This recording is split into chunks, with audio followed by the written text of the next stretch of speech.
أموالهم بالليل والنهار سرا وعلانية فلهم أجرهم عند ربهم ولا خوف عليهم ولا هم يحزنون۔ جو لوگ اپنے مال شب و روز کھلے اور چھپے خرچ کرتے ہیں ان کا اجر ان کے رب کے پاس ہے اور ان کے لیے کسی خوف اور رنج کا مقام نہیں۔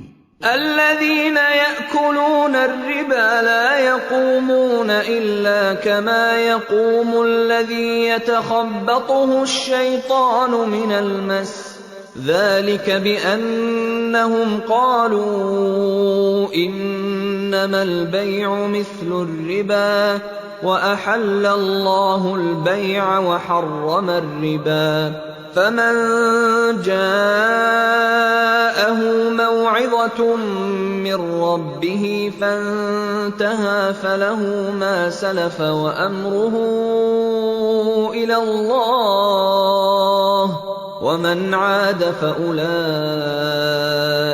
أصحاب النار هم فيها خالدون۔ مگر جو لوگ سود کھاتے ہیں ان کا حال اس شخص کا سا ہوتا ہے جسے شیطان نے چھو کر باولا کر دیا ہو، اور اس حالت میں ان کے مبتلا ہونے کی وجہ یہ ہے کہ وہ کہتے ہیں تجارت بھی تو آخر سود ہی جیسی چیز ہے، حالانکہ اللہ نے تجارت کو حلال کیا ہے اور سود کو حرام۔ لہذا جس شخص کو اس کے رب کی طرف سے یہ نصیحت پہنچے اور آئندہ کے لیے وہ سود خواری سے باز آ جائے تو جو کچھ وہ پہلے کھا چکا سو کھا چکا، اس کا معاملہ اللہ کے حوالے ہے، اور جو اس حکم کے بعد پھر اسی حرکت کا اعادہ کرے وہ جہنمی ہے جہاں وہ ہمیشہ رہے گا۔ يمحق الله الربا ويربي الصدقات والله لا يحب كل كفار أثيم۔ اللہ سود کا مٹھ مار دیتا ہے اور صدقات کو نشو و نما دیتا ہے، اور اللہ کسی ناشکر بد عمل انسان کو پسند نہیں کرتا۔ ان الذين آمنوا وعملوا الصالحات واقاموا الصلاة وآتوا الزكاة لهم اجرهم عند ربهم ولا خوف عليهم ولا هم يحزنون۔ ہاں، جو لوگ ایمان لے آئیں اور نیک عمل کریں اور نماز قائم کریں اور زکوٰۃ دیں، ان کا اجر بے شک ان کے رب کے پاس ہے اور ان کے لیے کسی خوف اور رنج کا موقع نہیں۔ یا ایھا الذین آمنوا اتقوا اللہ وذروا ما بقی من الربا ان کنتم مؤمنین۔ اے لوگو جو ایمان لائے ہو، خدا سے ڈرو اور جو کچھ تمہارا سود لوگوں پر باقی رہ گیا ہے اسے چھوڑ دو اگر واقعی تم ایمان لائے ہو۔ فَإِن لَّمْ تَفْعَلُوا فَأْذَنُوا بِحَرْبٍ مِّنَ اللَّهِ وَرَسُولِهِ وَإِن تُبْتُمْ فَلَكُمْ رُءُوسُ أَمْوَالِكُمْ لَا تَظْلِمُونَ وَلَا تُظْلَمُونَ۔ لیکن اگر تم نے ایسا نہ کیا تو آگاہ ہو جاؤ کہ اللہ اور اس کے رسول کی طرف سے تمہارے خلاف اعلان جنگ ہے۔ اب بھی توبہ کر لو اور سود چھوڑ دو تو اپنا اصل سرمایہ لینے کے تم حقدار ہو، نہ تم ظلم کرو نہ تم پر ظلم کیا جائے۔ وَإِن كَانَ ذُو عُسْرَةٍ فَنَظِرَةٌ إِلَى مَيْسَرَةٍ وَأَن تَصَدَّقُوا خَيْرٌ لَّكُمْ إِن كُنتُمْ تَعْلَمُونَ۔ تمہارا قرض دار تنگ دست ہو تو ہاتھ کھلنے تک اسے مہلت دو، اور جو صدقہ کر دو تو یہ تمہارے لیے زیادہ بہتر ہے اگر تم سمجھو۔ وَاتَّقُوا يَوْمًا تُرْجَعُونَ فِيهِ إِلَى اللَّهِ ثُمَّ تُوَفَّى كُلُّ نَفْسٍ مَّا كَسَبَتْ وَهُمْ لَا يُظْلَمُونَ۔ اس دن کی رسوائی و مصیبت سے بچو جبکہ تم اللہ کی طرف واپس ہوگے، وہاں ہر شخص کو اس کی کمائی ہوئی نیکی یا بدی کا پورا پورا بدلہ مل جائے گا اور کسی پر ظلم ہرگز نہ ہوگا۔ یا ایھا الذین آمنوا اذا تداینتم بدین الی اجل مسمى فاکتبوه وَلْيَكْتُبْ بَيْنَكُمْ كَاتِبٌ بِالْعَدْلِ وَلَا يَأْبَ كَاتِبٌ أَن يَكْتُبَ كَمَا عَلَّمَهُ اللَّهُ فَلْيَكْتُبْ وَلْيُمْلِلِ الَّذِي عَلَيْهِ الْحَقُّ وَلْيَتَّقِ اللَّهَ رَبَّهُ وَلَا يَبْخَسْ مِنْهُ شَيْئًا فَإِن كَانَ الَّذِي عَلَيْهِ الْحَقُّ سَفِيهًا أَوْ ضَعِيفًا أَوْ لَا يَسْتَطِيعُ أَن يُمِلَّ هُوَ فَلْيُمْلِلْ وَلِيُّهُ بِالْعَدْلِ وَاسْتَشْهِدُوا شَهِيدَيْنِ مِن رِّجَالِكُمْ فَإِن لَّمْ يَكُونَا رَجُلَيْنِ فَرَجُلٌ وَامْرَأَتَانِ مِمَّن تَرْضَوْنَ مِنَ الشُّهَدَاءِ أَن تَضِلَّ إِحْدَاهُمَا فَتُذَكِّرَ إِحْدَاهُمَا الْأُخْرَىٰ وَلَا يَأْبَ الشُّهَدَاءُ إِذَا مَا دُعُوا وَلَا تَسْأَمُوا أَن تَكْتُبُوهُ صَغِيرًا أَوْ كَبِيرًا إِلَىٰ أَجَلِهِ ذَلِكُمْ أَقْسَطُ عِندَ اللَّهِ وَأَقْوَمُ لِلشَّهَادَةِ وَأَدْنَىٰ أَلَّا تَرْتَابُوا إِلَّا أَن تَكُونَ تِجَارَةً حَاضِرَةً تُدِيرُونَهَا بَيْنَكُمْ فَلَيْسَ عَلَيْكُمْ جُنَاحٌ أَلَّا تَكْتُبُوهَا وَأَشْهِدُوا إِذَا تَبَايَعْتُمْ وَلَا يُضَارَّ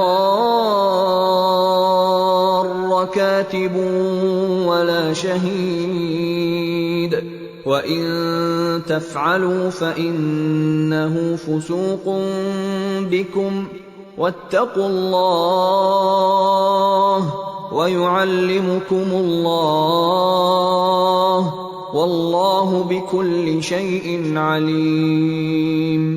اے لوگو جو ایمان لائے ہو، جب کسی مقرر مدت کے لیے تم آپس میں قرض کا لین دین کرو تو اسے لکھ لیا کرو۔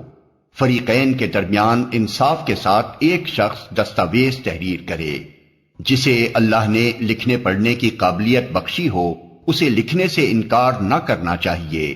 وہ لکھے اور املا وہ شخص کرائے جس پر حق آتا ہے، یعنی قرض لینے والا، اور اسے اللہ اپنے رب سے ڈرنا چاہیے کہ جو معاملہ طے ہوا ہو اس میں کوئی کمی بیشی نہ کرے۔ لیکن اگر قرض لینے والا خود نادان یا ضعیف ہو یا املا نہ کرا سکتا ہو تو اس کا ولی انصاف کے ساتھ املا کرائے۔ پھر اپنے مردوں میں سے 2 آدمیوں کی اس پر گواہی کرا لو، اور اگر 2 مرد نہ ہوں تو 1 مرد اور 2 عورتیں ہوں، تاکہ ایک بھول جائے تو دوسری اسے یاد دلا دے۔ یہ گواہ ایسے لوگوں میں سے ہونے چاہیے جن کی گواہی تمہارے درمیان مقبول ہو۔ گواہوں کو جب گواہ بننے کے لیے کہا جائے تو انہیں انکار نہ کرنا چاہیے۔ معاملہ خواہ چھوٹا ہو یا بڑا، میعاد کی تعیین کے ساتھ اس کی دستاویز لکھوا لینے میں تساہل نہ کرو۔ اللہ کے نزدیک یہ طریقہ تمہارے لیے زیادہ مبنی بر انصاف ہے۔ اس سے شہادت قائم ہونے میں زیادہ سہولت ہوتی ہے اور تمہارے شکوک و شبہات میں مبتلا ہونے کا امکان کم رہ جاتا ہے۔ ہاں، جو تجارتی لین دین دست بدست تم لوگ آپس میں کرتے ہو اس کو نہ لکھا جائے تو کوئی حرج نہیں، مگر تجارتی معاملے طے کرتے وقت گواہ کر لیا کرو۔ کاتب اور گواہ کو ستایا نہ جائے، ایسا کرو گے تو گناہ کا ارتکاب کرو گے۔ اللہ کے غضب سے بچو، وہ تم کو صحیح طریقے عمل کی تعلیم دیتا ہے اور اسے ہر چیز کا علم ہے۔ وَإِن كُنتُمْ عَلَى سَفَرٍ وَلَمْ تَجِدُوا كَاتِبًا فَرِهَانٌ مَّقْبُوضَةٌ فَإِنْ أَمِنَ بَعْضُكُمْ بَعْضًا فَلْيُؤَدِّ الَّذِي اؤْتُمِنَ أَمَانَتَهُ وَلْيَتَّقِ اللَّهَ رَبَّهُ وَلَا تَكْتُمُوا الشَّهَادَةَ ومن يكتمها فإنه آثم قلبه واللہ بما تعملون علیم۔ اگر تم سفر کی حالت میں ہو اور دستاویز لکھنے کے لیے کوئی کاتب نہ ملے تو رہن بالقبض پر معاملہ کرو۔ اگر تم میں سے کوئی شخص دوسرے پر بھروسہ کر کے اس کے ساتھ کوئی معاملہ کرے تو جس پر بھروسہ کیا گیا ہے اسے چاہیے کہ امانت ادا کرے اور اللہ اپنے رب سے ڈرے، اور شہادت ہرگز نہ چھپاؤ، جو شہادت چھپاتا ہے اس کا دل گناہ میں آلودہ ہے، اور اللہ تمہارے اعمال سے بے خبر نہیں ہے۔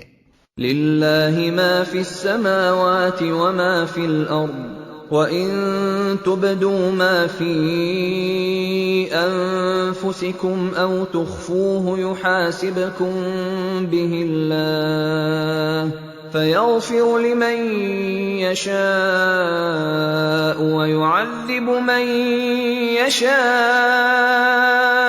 وَاللَّهُ عَلَى كُلِّ شَيْءٍ قَدِيرٌ۔ آسمانوں اور زمین میں جو کچھ ہے سب اللہ کا ہے۔ تم اپنے دل کی باتیں خواہ ظاہر کرو یا چھپاؤ، اللہ بہرحال ان کا حساب تم سے لے لے گا۔ پھر اسے اختیار ہے جسے چاہے معاف کر دے اور جسے چاہے سزا دے، وہ ہر چیز پر قدرت رکھتا ہے۔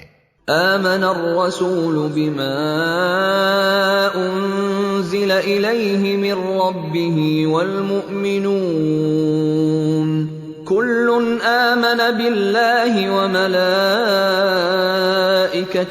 وكتبه ورسله لا نفرق بين أحد من رسله وقالوا سمعنا وأطعنا غفرانك ربنا وإليك المصير۔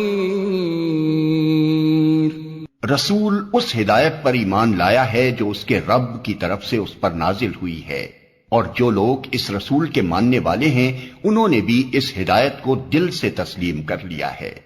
یہ سب اللہ اور اس کے فرشتوں اور اس کی کتابوں اور اس کے رسولوں کو مانتے ہیں، اور ان کا قول یہ ہے کہ ہم اللہ کے رسولوں کو ایک دوسرے سے الگ نہیں کرتے، ہم نے حکم سنا اور اطاعت قبول کی۔ مالک، ہم تجھ سے خطا بخشی کے طالب ہیں اور ہمیں تیری ہی طرف پلٹنا ہے۔ لا يكلف الله نفسا إلا وسعها لها ما كسبت وعليها ما اكتسبت ربنا لا تؤاخذنا إن نسينا أو أخطأنا ربنا ولا تحمل علينا إصرا كما حملته على الذين من قبلنا ربنا ولا تحملنا ما لا طاقة لنا به واعف عنا واغفر لنا وارحمنا أنت مولانا فانصرنا على القوم الكافرين۔ اللہ کسی متنفس پر اس کی مقدرت سے بڑھ کر ذمہ داری کا بوجھ نہیں ڈالتا۔ ہر شخص نے جو نیکی کمائی ہے اس کا پھل اسی کے لیے ہے، اور جو بدی سمیٹی ہے اس کا وبال اسی پر ہے۔ ایمان لانے والو تم یوں دعا کیا کرو، اے ہمارے رب، ہم سے بھول چوک میں جو قصور ہو جائیں ان پر گرفت نہ کر۔ مالک، ہم پر وہ بوجھ نہ ڈال جو تو نے ہم سے پہلے لوگوں پر ڈالے تھے۔ پروردگار، جس بار کو اٹھانے کی طاقت ہم میں نہیں ہے وہ ہم پر نہ رکھ، ہمارے ساتھ نرمی کر، ہم سے درگزر فرما، ہم پر رحم کر، تو ہمارا مولا ہے، کافروں کے مقابلے میں ہماری مدد کر۔